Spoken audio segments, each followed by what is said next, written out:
For the last 28 years of my life, I have touched the lives of thousands of people in a very positive way. From creating employment in third world countries, to educating people about the insect world, to providing people with something visually appealing for their homes and offices. It has shown me that the net positive effect that I have created with the art form of using butterflies and insects needs to continue. My goal is to focus on this art form and to develop it into whatever comes out. I hope that this will be the path that I take for the rest of my life. In fact, I'm sure it will, because the response from people and the appreciation for my art pieces is the reward in and of itself for me to continue. Welcome to my inventory and workshop. This is where I house my library, as well as the inventory for the butterflies and the insects. There are approximately 250,000 specimens. As orders come in, when people want me to make an art piece for them, I pin them here and off it goes. But the process of how to pin them is actually quite an in-depth process, and few people understand how much work is involved in creating the finished product. So let me give you an idea. These Tupperware containers are the storage units where I keep the actual specimens. This here is an envelope which is safekeeping these really precious moths. And these moths, although it would be nice to see what it looks like inside, we can't do that without breaking it. To get it from this point, the unmounted state, to the mounted state, we have to rehydrate the body. So this is a humid box. And in this humid box, there are approximately 150 specimens. They're all here to absorb the moisture that's within the box. And after approximately 3 to 5 days, the specimen will be fully rehydrated, where I can open the wings up without cracking, without them falling apart. And at this point then, I can put this onto a spreading board like this. It's just a piece of wood that's sanded. It has a grooved center, and I fasten them with pins on top of this special paper. I let it dry for approximately a day. Now, I use special instruments to make sure the wings are perfectly symmetrical and they don't move around, and that will allow for the specimen to be set in exactly the most visually appealing way possible. And there are standards of how the specimen ought to be mounted, and we'll go through that, and I'll show that to you a little bit later. After the day is over, we then undo all of the pins that are setting on the board, and now the specimen is ready to be framed. Pinning insects is actually quite a bit different than pinning butterflies. I actually boil the insects in a pot of water. I let them all get rehydrated with the hot water. It takes actually just a few minutes, no more than 10. And at that point, when all the limbs are movable, I then pin them like this. And all of these tiny pins represent a fixed position to make sure that when it dries completely symmetrically.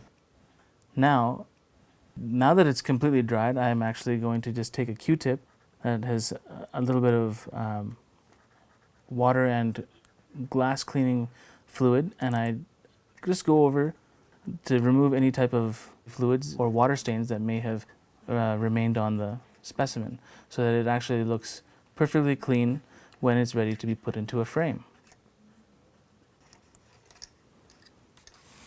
And now that it's ready, I just take the pins off,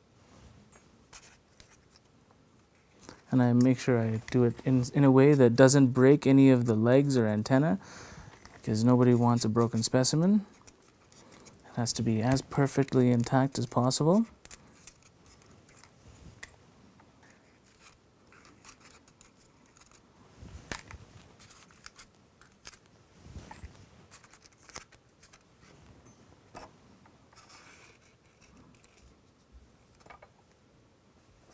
And there we have it. It's completely ready for me to put into a frame. This is the transition point between making the frame and pinning the butterfly. Okay. Once the butterflies are completely pinned, I need a place to store it without them getting damaged. And the safest place to keep them stored is in a drawer like this.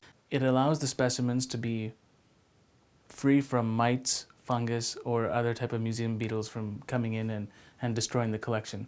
In fact, the collection can last for many centuries, just like it is in the Smithsonian or the British Museum of Natural History. You can see an example of how the specimens are stored, and this is how a finished pin specimen looks like.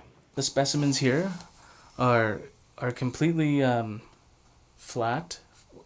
All four wings are visible, and each one contains its own scientific information, where it was collected, when it was collected, and if there was anything particular about the specimen that's special, whether it is a aberration or it has some sort of a genetic difference from the others. And there are males and females present in the frame, and it'll be marked as such. This gives the full context, and this is how I house the collection. People often ask, how do you come up with the price of a butterfly? How are butterflies valued? This is a very difficult question. Let me start off by saying, anytime a government or a body makes a restriction on a butterfly or insect, you then put a price on its head. Sri Lanka is a great example of that. Before I started my farm in Sri Lanka, the price of the butterflies would average well over $75 per specimen in a paper envelope.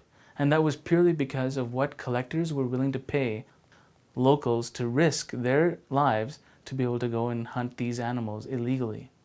Once I went to Sri Lanka and got government permission, I did the same thing in India as well. I managed to be able to bring that price down, which meant that when you are able to put into the marketplace more of these specimens at a much lower price, all of the demand is then fulfilled. The people who are poaching no longer able to get their prices. Their desire for going out there and hurting their environment is no longer there. So it's through sustainable development programs like that can you actually ensure that the price is fair for the collector, and you're also helping the environment. There are three variables that affect the price of a butterfly or an insect. It's the quality, the rarity of the insect, and the demand for that insect. When you remove or lower the demand for that insect, you lower the price. So a butterfly can range anywhere from a few dollars in an unmounted state, all the way up to tens of thousands of dollars, depending on its rarity, still in the envelope format. There is an unwritten formula in the industry of how much a butterfly is worth after it's pinned. It is a craft.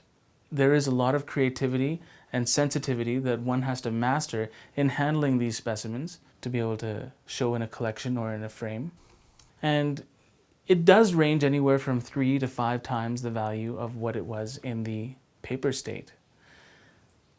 But it's not set in stone. There's lots of competition out there. There are many people who sell for higher or lower prices. At the end of the day, it's all a matter of reliability of that particular craftsman. I consider myself to no longer be just a collector. I'm also an artist.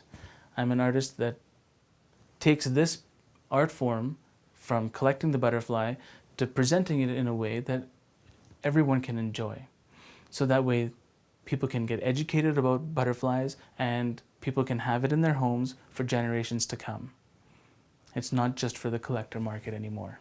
What I aim to do is to impart to those people who I touch in life something that they can take away with them, and it'll last for generations. So when I meet people and they ask me, what do I do? Who am I? What do I do for a living? The answer that comes right away is I'm an artist. I'm an artist because I allow my artwork to speak for itself. I create a livelihood out of it. It's my passion. I don't look at myself as a collector. I don't look at myself as an entomologist. I don't look at myself even as a commercial entomologist. I look at myself as an artist who uses an unconventional medium. This medium is so unique. I mean, the colors and the form and the presentation that Mother Nature has given us in butterflies and insects are so profound and so vast. It is incomprehensible, the diversity. And for me to be able to use that and create a mosaic using Mother Nature, it's a delight, it's a pleasure, and it's completely fulfilling.